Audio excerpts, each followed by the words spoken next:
Today on the podcast, we are talking about these winter seasons of faith. So if you feel like you are in a season of doubt, of trials, or if you feel like you want to prepare for those seasons, this episode is for you.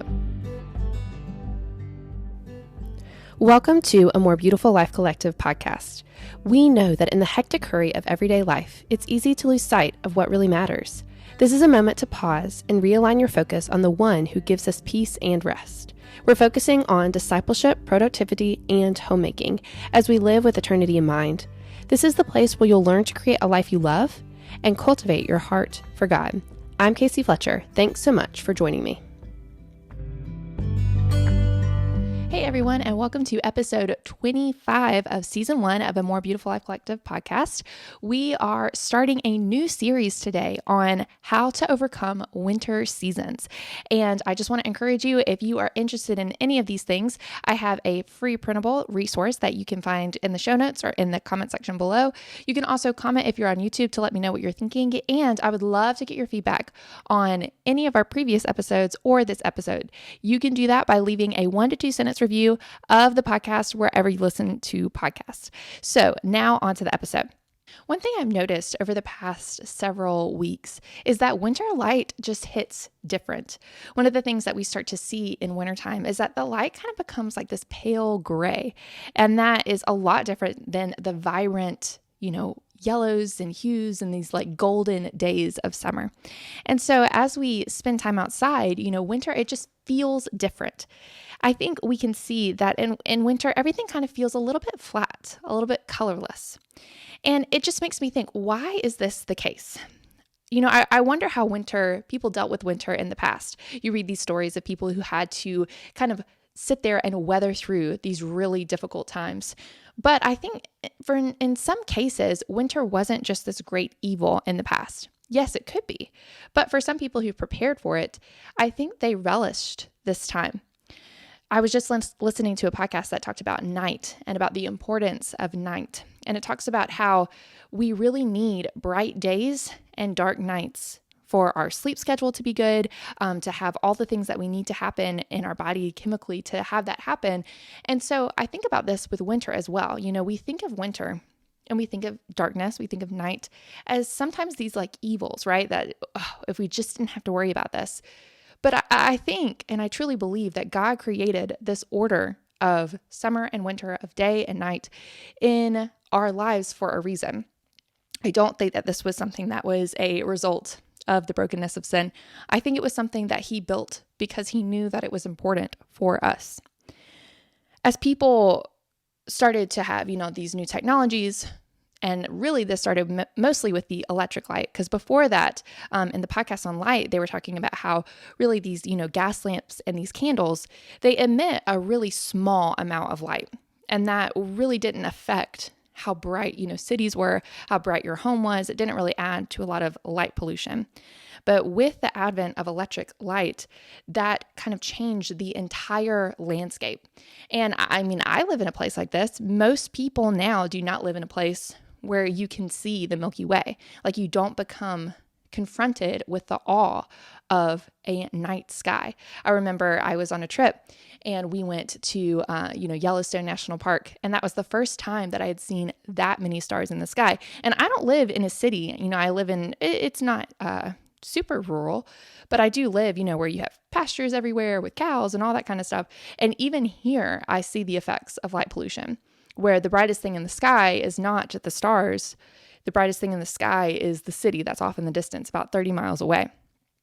And so as we think about this, I think we live in this state, this place, like I talked about in the episode on our cyclical schedules. We live in this time where we want to keep everything the same.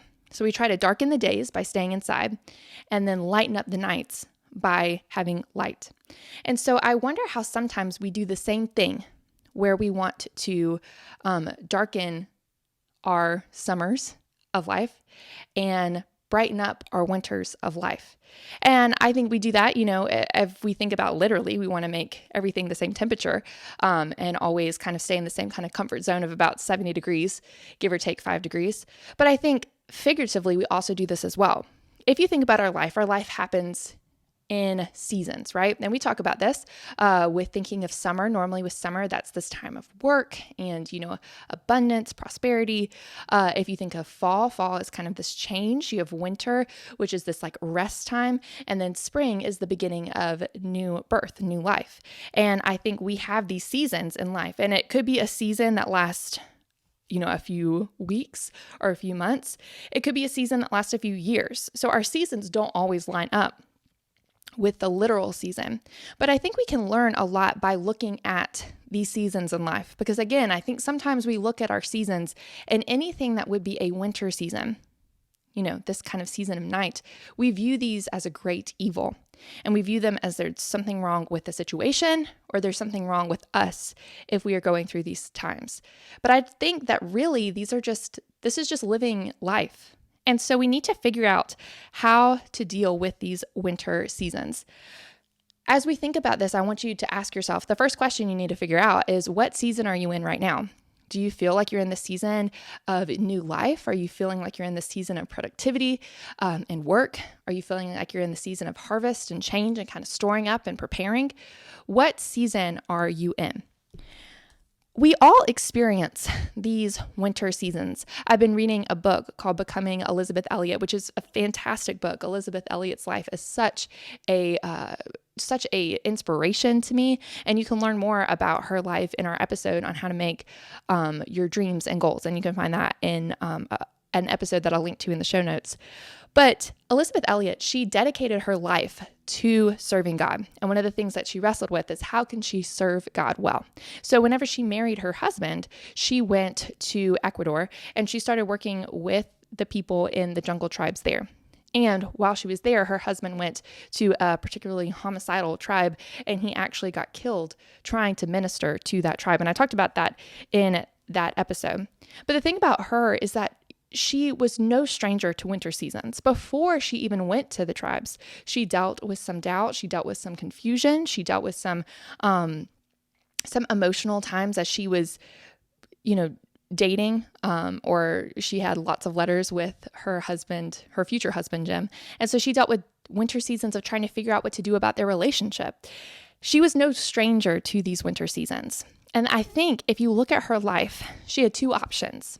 Her first option was she could forget about God, that she felt like, okay, God, I did all of this. I've left my family. I've left, the US. I've been living in a jungle, eating, who knows what.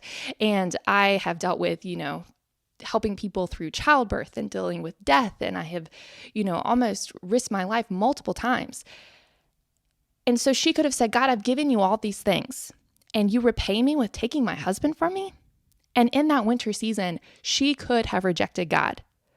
Or she could do, and this is what she did, she could lean into God during those winter seasons and use those winter seasons to establish her belief in the sovereignty of God and her belief that God would see her through this situation. So after her husband's death, she did not leave the jungle. And in fact, she prayed earnestly to go and minister to the people that had killed her husband. After months of praying for this, she actually had two people from that tribe that just showed up one day in her village, and they decided to live there with her. One of the things that she was doing is she wasn't just preaching, she was also trying to translate the Bible. And that was one of her, lasting contributions to missions, is that she did a lot of linguistic work, where she would try to figure out how to write down these languages, especially the languages like the one of this tribe that, it had never been written before. And so she worked on this, and through her prayers, she was able to make significant headway in that language. And then she also was able to go, and eventually she went and lived in that village. So, she agonized over these decisions. And for a while, she felt like, God, why are you not answering my prayers? But the goal and the thing that she kept coming back to is she said, it doesn't matter what happens, I'm going to trust in you because I know that ultimately it's for your plan. And for her, she didn't know what that plan was, but she knew as long as she was doing the next right thing, as long as she was moving forward, she was going to be doing something for the glory of God. So I think as we look at our lives, we all have to choose how we're going to respond to these winter seasons.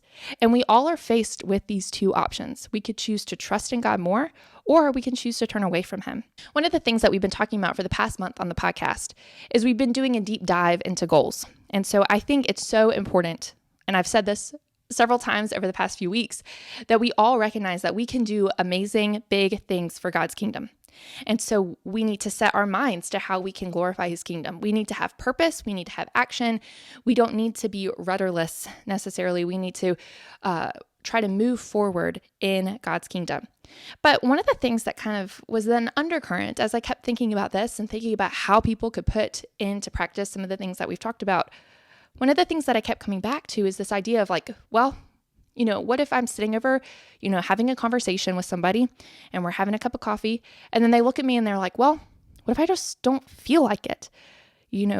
It's great if you feel like you are in this season where you want to hustle and do good things and try to meet your goals and plan. But what if you're in a season where all of this stuff, you're like, I just can't. I don't feel like it for whatever reason. It could be because you're too busy. It could be because your heart's just not in it. It could be because you have no energy left to give. You are focused on survival. What do you do then? I think that vocalizing this, you might feel a little bit selfish. You're like, can I even say that? But I think we've all had that response where we know that there's things that we should do, but there's times in our lives where we just don't feel like it. Sometimes it's just a struggle to maintain that status quo. We might feel listless. Again, we might feel burnt out. We might want and know that we should keep up with our daily habits, but that is a struggle for us. We're not going to do anything over trying to just keep up with our daily process, daily habits, the daily things we need to do because we have nothing left to give. So what do we do then? I call these moments in our lives, these are our winter seasons. And it's commonly known that there is a condition that happens during the winter called seasonal affective disorder, or SAD, that affects you. And some of the effects, I'll read them to you, but it occurs because we have less sunshine and, less vitamin D and other reasons. Especially if you go further and further up north, you just have less time out in the sun. And so it's dark more. And all of these things lead to some physical responses to winter. So some of these physical responses are feeling listless, down, sad, losing interest in what you're doing, maybe overeating or kind of craving carbs. You might want to sleep more. You might have difficulty concentrating, feeling hopeless. You might even have contemplations of, more depressive thoughts. And so the seasonal affective disorder, it literally happens in the wintertime. A lot of people, they go through winter and they feel this disorder every winter, and it kind of comes like clockwork, just like allergies, because of being inside so much and not being out in nature. The winter season itself can literally make us feel sad. It can bring on these symptoms that really mimic the symptoms of depression. I've experienced this myself in the past month where we had a great holiday season and it was, breakneck speed. And then I've mentioned this before in the podcast, after all of that happened, there was this time where I was sick and then we were inside. It rained a lot. We don't get snow here, but it rained constantly for a couple weeks. And I started to feel a little bit listless, a little rudderless. I didn't have as much, gumption, much energy to try to go and do the things that I needed to do. And I think, literal winter, physical winter, the season of winter can make us feel these things. And I think this echoes to these winter seasons in life where they also make us feel these things. A winter season of life is a spiritual time where we have this kind of emotional response that normally makes us feel sad. And so some of the things that you might cause a winter season, you might be in a winter season if you are in a period of difficult suffering, maybe a period of doubt, maybe a period of spiritual warfare. It could be a time that's, this busy busy time in your life that leads to kind of a busy, dry spell in your faith where you're doing a lot of things, but you're not really feeling like your heart is in it. It could be a time of loneliness, a time of change and turmoil, whether that turmoil is from relationships or from your job, or you just don't feel peace in your heart. It could also be a time of a sin, shame spiral where you're doing a sin and then you feel shame because of that. And so you do it more and then you kind of isolate yourself. So all of these times can be times of a winter season in your faith. And you'll recognize, I have a series on the blog about wilderness periods in our life. And one of the things about a wilderness period in our life is that the wilderness can be caused by your own sin. There's times where if you look at David, David went through things and had consequences because he sinned. And so it can be caused by your own sin. The Israelites, part of the reason why they were in the wilderness is because they sinned and disobeyed God. But the wilderness can also be caused because of, things outside of your control. So it's not always, Jesus was led into the wilderness. So there's things that can be in your control, like a sin, shame spiral, where you need to break out of that sin. And there's things that are outside of your control. But regardless, both of those things lead to a winter season. It's not always your fault. And a lot of times it isn't your fault. But we need to take responsibility if there are things that we're doing that are contributing to this wilderness season. Sometimes the winter seasons match up with the literal seasons, but like I said, sometimes they can last for weeks, months, sometimes even years. And I think, after the holidays, we often see this kind of winter season in our faith because after the busyness of the holidays, you kind of settle into this routine and life kind of takes over. And a lot of times you get a little bit lost, like you're not seeking that connection with other people. And so you might not be emphasizing trying to build connections that point you to God and building that connection with God. So sometimes that leads to this loneliness and this listlessness, this feeling of a winter season. But other times it can be a shorter or a longer period, depending on what's going on in your life. Generally, a winter season, it's characterized by a sense of rudderlessness, so a lack of purpose. It's characterized by a lack of action, a lack of connection, a lack of joy, and a lack of confidence. So you might feel listless and lonely, sad, and a little bit hopeless, a little bit shameful. In winter seasons, we often struggle with this feeling of lack, just like in a barren season in winter. So all the leaves fall off the trees and it looks barren. It looks like there's not much life there. We feel like in winter that we're not producing much, that there's not much growth. And because of that, I think we say, okay, well, there's no reason for this winter season. But truly, I don't think that's the case. I think the barrenness of winter is misleading. I think God creates this certain order in creation for a reason, just like he created the order of the day and night, and we need that rest in the nighttime, and the order of the Sabbath where we need that rest then. We need this time of rest in the winter. And there are some physical benefits for winter. So one thing that I didn't realize is that in winter, trees, they take the energy that they would normally use to grow, outward and upward, and they use that to grow deep in their roots. So their roots actually go deeper in winters. It's also a time that their hardiness is kind of strengthened. So some trees, they even kind of secrete this, like, I don't know what you would call it, but basically it's something that covers the leaves. So think of like evergreen trees and things, but it's basically like antifreeze for the leaves. And so if you have a perennial plant that's alive year after year after year, that first season makes the plant hardy. And even whenever you're growing seedlings and things, you want to put them out in the cold so they get more hardy. So you try to, gradually get a plant used to being outside. So that's another important thing that winter does. It's also a time to produce new fruit. During the winter, this is the time where, at the end of the harvest, the seeds get spread. And normally there's this time of kind of barrenness and this waiting time before the fruit can actually start to grow.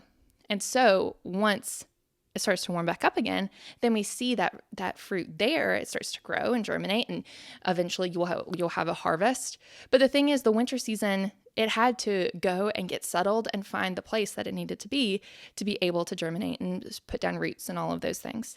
So I think the there's other physical benefits that we could get from winter as well. There's certain crops that only grow in winter. Maple syrup, you can only get it in the wintertime because of the way that the tree creates the syrup. But in all of these instances, I think it's important to say that winter is not just a time of barrenness and a time that should be avoided. Times of sadness, yes, sadness are normally a response to something that's broken in the world. Maybe because of doubt, maybe because of sickness or something like that.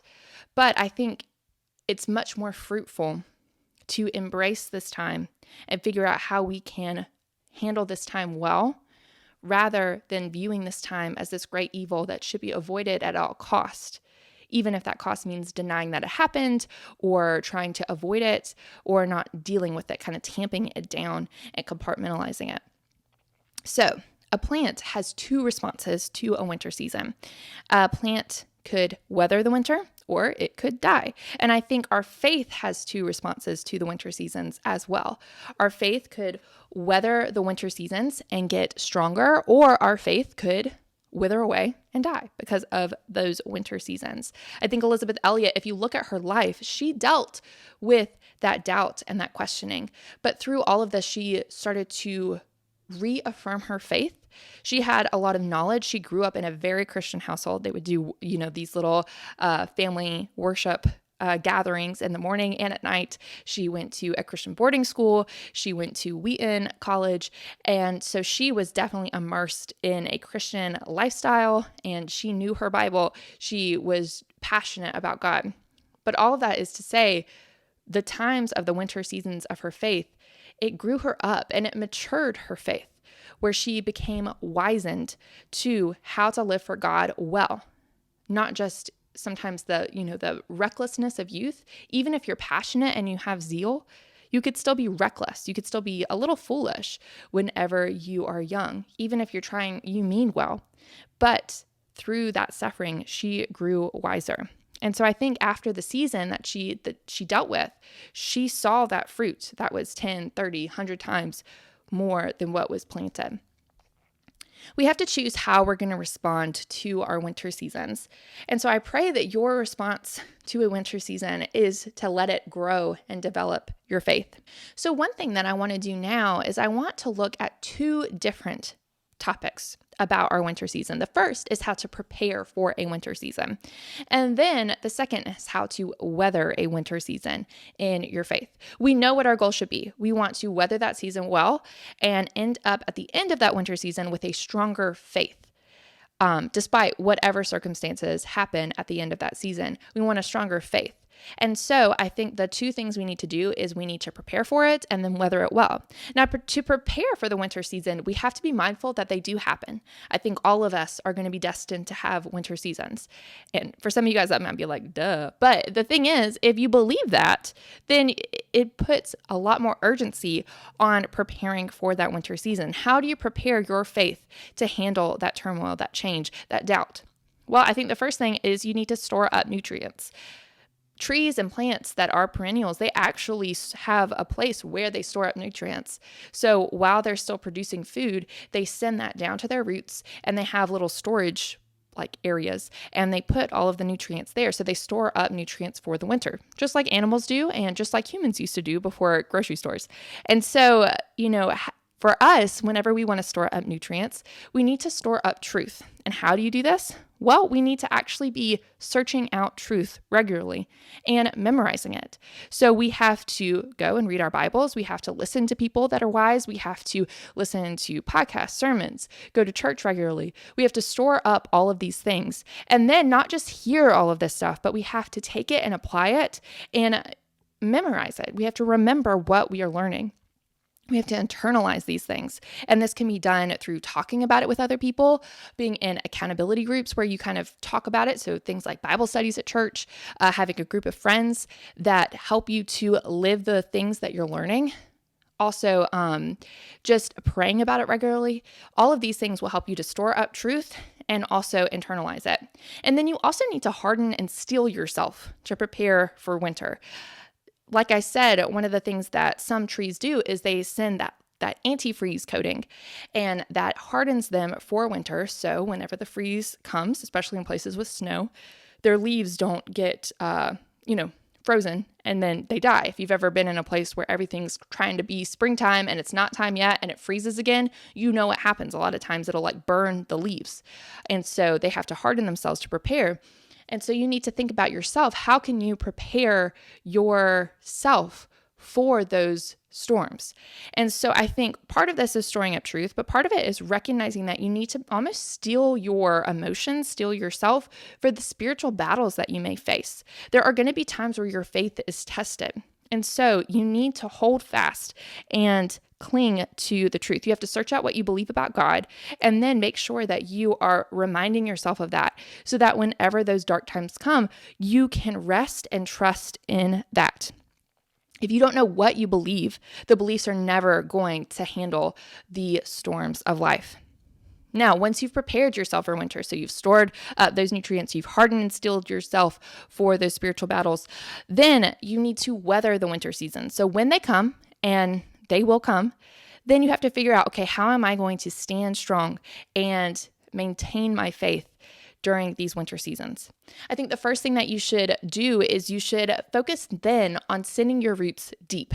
So I think there's times to, expand maybe what you're believing. So maybe test truths and try to research things, try to get to the bottom of things. I do think that is important to search out truth. But in a winter season, I think it's a good time to kind of get back to the basics. You need to remind yourself who God is, what he said about you, the basic truths of the Bible, and you can do other things to try to expand what you know about the Bible. But I think if your roots are not deep, sometimes you can kind of walk yourself into a corner where you're listening to people that may not be preaching what's in the Bible, but you might be in such a bad place that you're not able to use that discernment that you need in order to understand what they're saying. And so I think the first thing that you need to do in a winter season is, again, you got to send your roots deep. And part of that is you are clinging to the truth. Now, what does it mean to cling to something? I think if you look at this, I think of the image in my mind, kind of like the Titanic, I don't know, where these people are clinging to like barrels and they are trying to make sure that they don't fall off. So they're clinging to it for dear life. You could think of if you're falling and you have a rope and you're holding onto it, you're clinging to that to dear life. And so I think with this, you're grasping onto it and you will not let go because you know that your salvation is contingent on you holding fast to what you believe. I think that is the same thing. If you look at your winter seasons, you want to make sure that you're clinging and you're holding fast to the truth that you know.